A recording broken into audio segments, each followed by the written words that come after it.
woman wearing crimson high heels and long matching gloves steps out of a wood panel Ford. The golden rays of the afternoon shine down on her porcelain skin. Her pin-back dark brown hair peeks out beneath the pompous brim of her fashionably oversized pure white hat. She adjusts her pearl necklace back to the center of her long neck. She wears a natural smile, and her lips' ruby red tint provide a beautiful contrast against her fair skin. Her sundress blows in the wind, causing a parade of white polka dots to dance wildly against a deep red background. She reaches down, slipping off her high heels, and gingerly plants her petite bare feet into the warm, loose-grained sand. She moves with an amount of grace and elegance reserved only for women of meaningful class. She is undoubtedly the prize trophy of some powerful politician or businessman. She reaches into the back seat of the Ford and pulls out an object, obscured from view by the car. She begins walking towards the cliff's edge that overlooks the sandy beaches below. The wind gusts from the west, pushing her towards the cliff edge, to which she willingly complies with a graceful skip. Her hand quickly grasps for her hat as it is nearly stripped from the top of her head.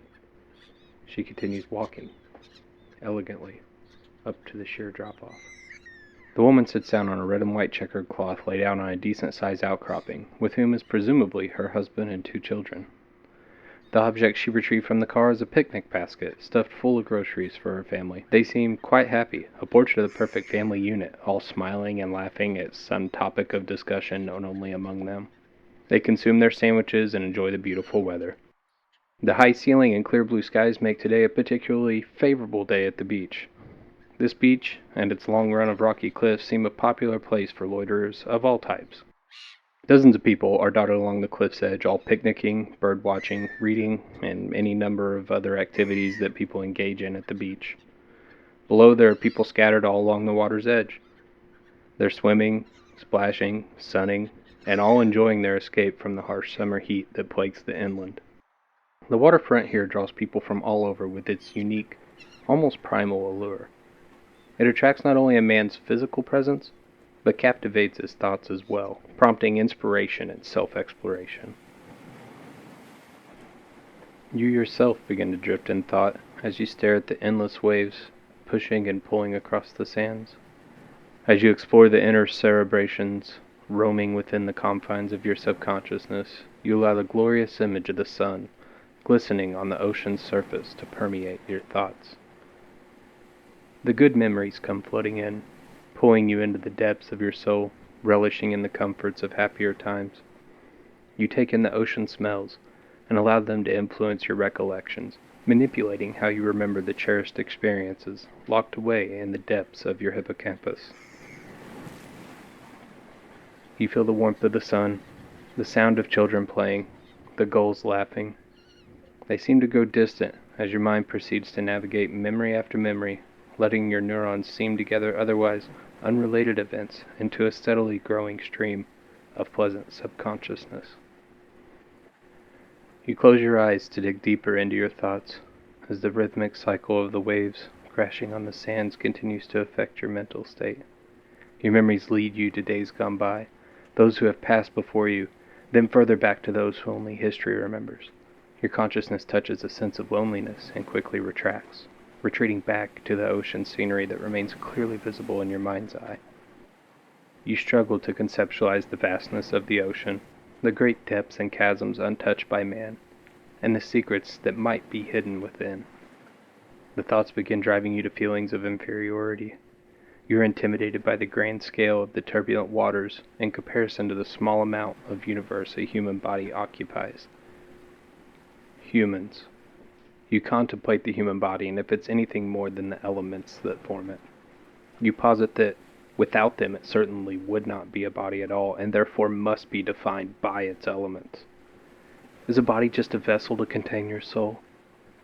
You question what a soul even is, if it even is. A dark passenger that harbors within you begins to manifest.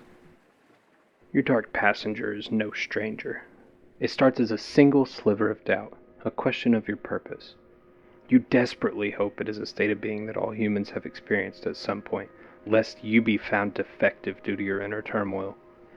This dark passenger lurks in the shadow-filled corners of your mind, sometimes brought on merely by contemplating grand concepts like the vastness of the ocean, or the cosmic scale of the heavens, or the insignificance of the human condition. Always searching for an opportunity to prey on a rogue thought, manifesting itself using the imperceptible mysteries that remain obscured from physical evidence, such as the meaning of life, or if there is an afterlife, the unexplained mysteries of science, why we hurt the ones we love, or why guilt haunts us forever. Worse yet, this dark passenger is no foreign entity. No, it is the paradoxical inversion of how you perceive yourself. It is an evil symbiote hidden from the world and those who might see it, twisting and feeding on what would be pure thoughts. The dark passenger wants free. He wants to be in control. You continue exploring the depths of your thoughts, allowing the dark passenger to materialize, freely navigating the neural pathways it wishes to explore. Your consciousness, now barely present, faintly realizes it has lost control to the subconscious as you drift closer and closer towards a dream state. This particular transition to the familiar dream state is no subtle thing. Tension builds in your chest as twisted memories flash through your mind's eye. The guilt of all your misdoings grips you, and your throat begins to tighten. Your mouth becomes dry and devoid of saliva. The fear of what possible futures may lie ahead causes your chest to tighten. Your heart begins to burn with acidity at the thought of dying unexpectedly, or worse, before you ever find your purpose. Each breath comes sharper and more shallow, almost too painful to breathe. The indisputable fact that your wretched existence is truly, utterly, inevitably insignificant flashes as a reality again. The edges of your vision grow black. Your organs churn and writhe with torment as if attempting to consume themselves. It is almost as if your body has lost its desire to exist.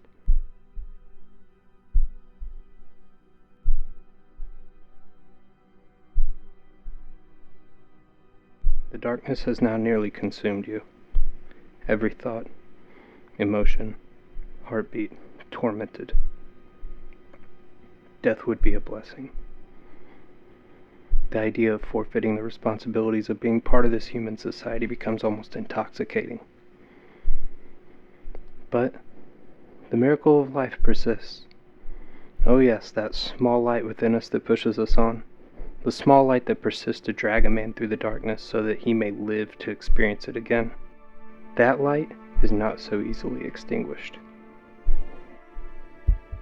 Your consciousness shakes. It fights back for control, purging the thoughts too big for your mind to process, combating the psychological defects that have manifested themselves as this dark passenger. The tapestry of your subconscious weakens. Oxygen rushes into your lungs as you gasp for air. Your eyes flash open. Adrenaline rapidly flows through your veins. You jolt back to life, jerking every ligament in your being to catch yourself from falling over. In a lethargic stupor, you realize that you had just nearly drifted off to sleep, awoken only by the reliability of a falling dream. As fast as the moment came, it vanishes. Reality pours back in and you're back in the here and now. Your attention drawn back to the woman in red. She's standing now looking out towards the water with her family. The smallest child is pointing to something, presumably in the water. As you turn your attention out towards the waters, you see a marine shelf has formed and is beginning to obscure the sun. As you look out, you realize the tide has not only exposed the submerged sands, but it has left behind creatures along the sand. Fish. The fish are stranded on the beach, flopping along the water's edge, desperately trying to escape the certain death that the beach promises. It's as if the tide changed so suddenly, so unexpectedly that they could not react. Your mind races, grasping for rational explanations that could explain an unexpected tide change of this magnitude. Your eyes shift to scan the horizon for what the people are pointing at. What scientific phenomenon is this? What never-witnessed event might be occurring at this unassuming beach? All of the people along the beach are standing now, some pointing in awe out to the skyline.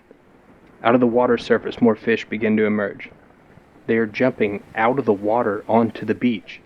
What is causing this carnage? Thousands of fish of all manners of species leap to their doom among their dying brethren. What could cause marine life to behave in such a manner? You surmise that only life-extinguishing fear could cause this kind of reaction from a lower life form. At that thought, for the first time, you entertain the idea that this is no worldly phenomenon, maybe something more cosmic in nature. Is this some unearthly omen? The end of times possibly? The second coming? Then, without taking her eyes off of the horizon, the woman in red casually takes a step over the edge of the cliff. You see her hat let loose, floating on the wind. Her dress whips wildly as she slices through the air. Her red shoes escape her grasp, rotating in a tumble as gravity exerts its dispassionate forces on them. Her limbs, as if devoid of all muscle, bone, and sinew, whip wildly and loosely as her body plummets to the sands below. Unable to look away, you witness a cloud of sand erupt violently into the air as her limp body makes a horrific impact, leaving her lifeless form mangled, contained within a deep crater in the sand. Then, the sound reaches your ears. Thud.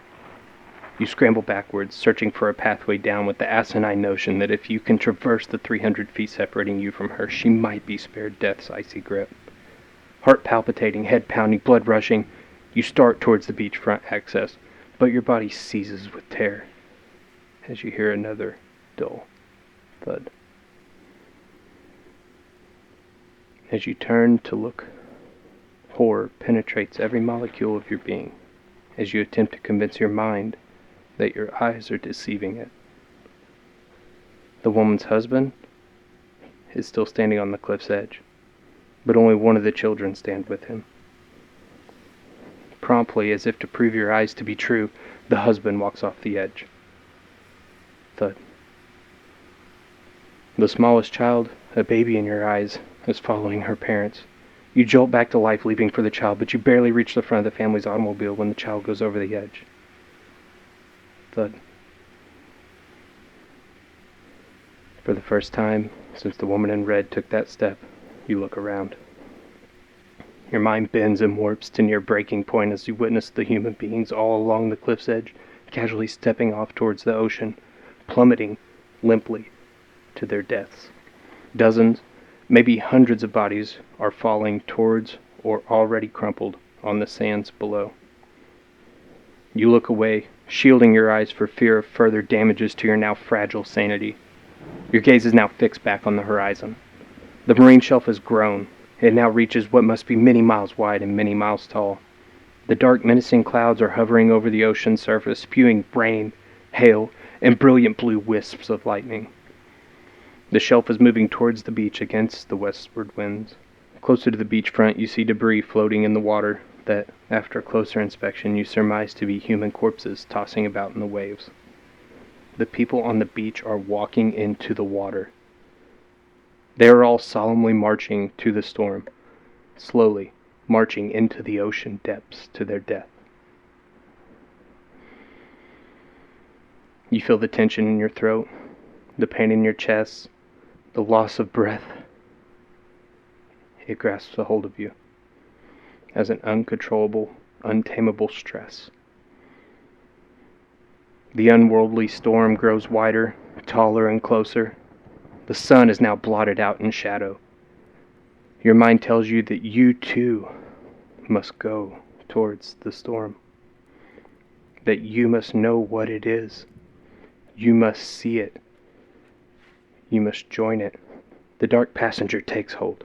Your nerves are numb. Your mind races, and an explosion of electrons fire and revolt as your body limply takes a step towards the storm. You try to scream, but the sounds you make are foreign to your ears. Your body takes another step, the cliff growing closer. You try to scream again and again, but the same grotesque amalgamations of sound pour from your lips.